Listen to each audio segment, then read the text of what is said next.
Hi everyone, my name is Johanna Egros. For many of you, this is probably your first time seeing me, so if it is, it's nice to meet you. I am in this class, I just have another class at the same time, so I can't really join with everyone. But I do have a teaching presentation for you all.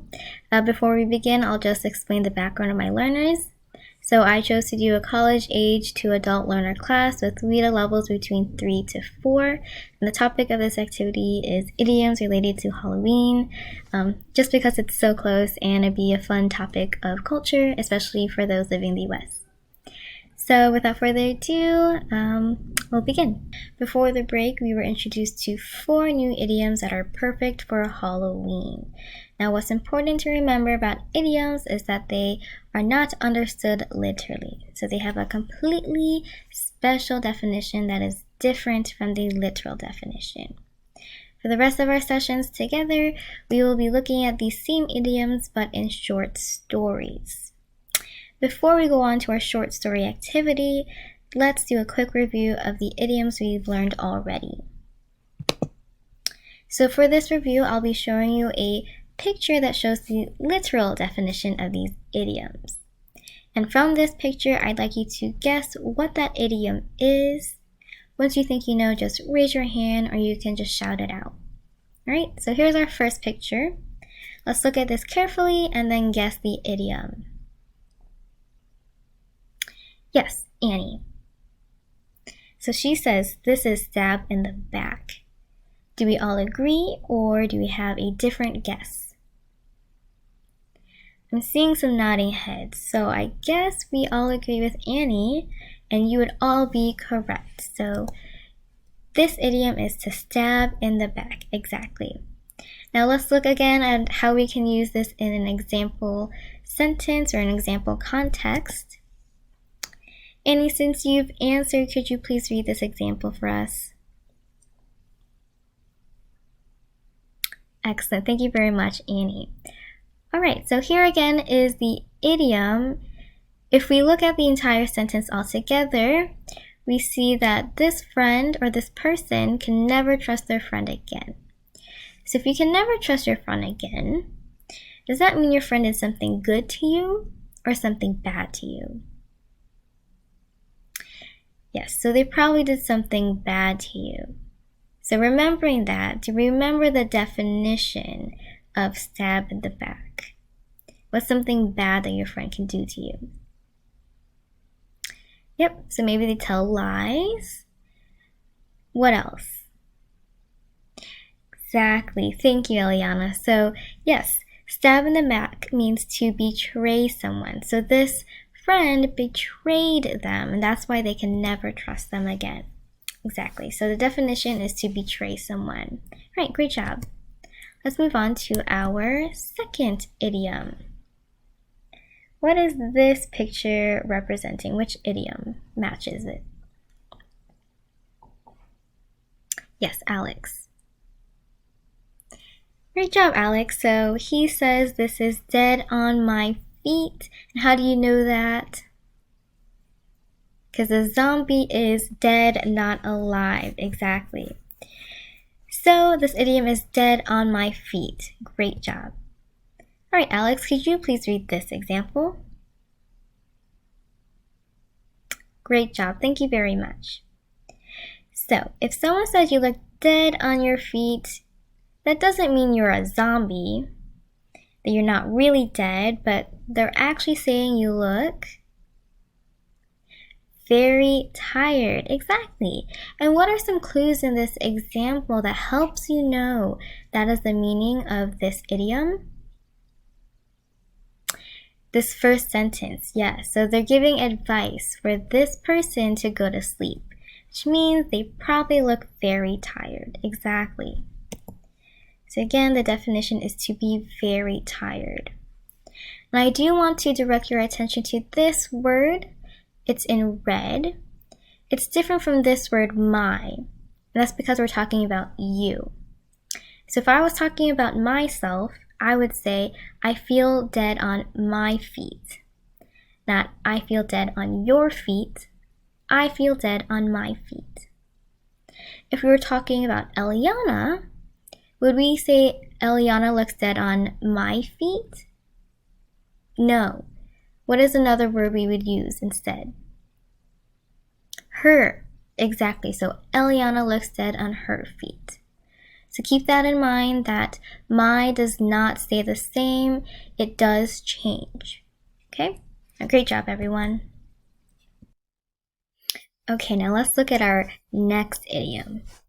What could this picture represent? So we see some red liquid bubbling in a pot. That means that the pot must be really hot. It's causing the red liquid to bubble. Oh, so I'm getting so many people answering at once. And I think I hear the answer. It is to make someone's blood boil. Exactly. So this is the idiom that matches this picture. Let's go ahead and look at this in another example. All right, Jel, could you please read this example? Right, great job. Thank you very much. So, if you have a brother and they're very rude to you, does that make you happy? No, it doesn't make me happy. What are some emotions you feel if someone is being really rude to you? Maybe sad? Yeah, definitely upset. Confused? Yeah, you might be confused. Why is this person rude to me? What else? Yes, angry, and that's the answer I was looking for. And that is the definition for this idiom. So if someone's blood is boiling, that means that they are very angry. Okay? So here, the brother was rude to this person, so it made them very angry. Okay?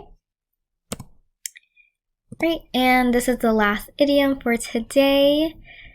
I love this picture. I think it's so funny. But what is the idiom that matches this picture? It's a what in a what? A skeleton in a closet. Exactly. Now let's look at the example sentence for this idiom. Eliana, could you please read this example?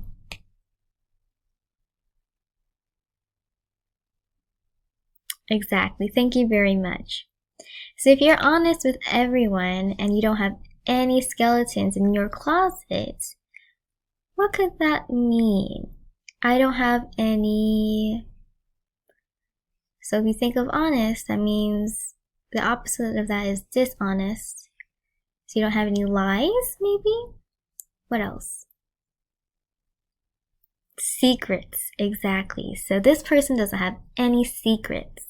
Not just any secret, but embarrassing secrets. So secrets that make me feel bad about myself or maybe about a situation.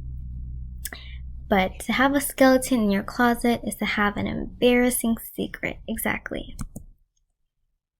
Okay. All right, great job with the review, everyone. Now let's move on to our next activity. So for the sake of time, I'm just going to explain this portion. Essentially, the learners will read a short story called The Werewolf. Throughout this story, they'll have to underline these idioms that we looked at today. And with a partner, they'll discuss this question, what are clues in the text that help you understand the idiom, just to further practice looking for context clues. Well, let's move on to the worksheet activity. Okay, so in just a moment, I will be sending you all this worksheet. As you see here, there are 4 paragraphs, but these paragraphs are incomplete. And that is because you and your partner will complete these paragraphs using one of the 4 idioms that we learned today. So again, you'll have to read the paragraphs carefully. Then you'll have to look for the clues to help you know which idiom fits here the best. So I'll give you a few minutes to do that. Do you have any questions about what we are doing? Okay, so you may start. So now that we've had a few minutes to work on this worksheet, let's go through the answers together. So I will be asking volunteers to read the paragraph out loud with the idiom that they wrote down for this paragraph. So do I have a volunteer to read the first paragraph? Yes, Annie, go ahead, please. Great job, Annie. So, Annie and her partner wrote "dead on his feet" as the answer. Do we all agree, or do we have a different answer? Okay, everyone is saying they agree.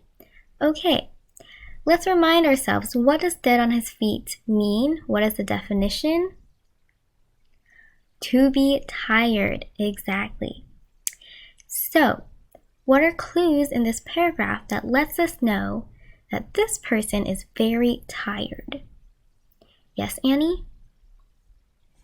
So Annie's group said, "I need to rest" is a clue. Yes, so when you need rest, it's because you're tired. Right. Do I have other clues from other groups? Yes, Alex. So Alex's group said, "I have been walking all night" was their clue. Why is that, Alex? Yes, so they said when you've been walking all night, you have no energy.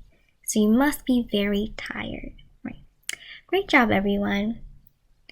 Okay, great job completing this worksheet.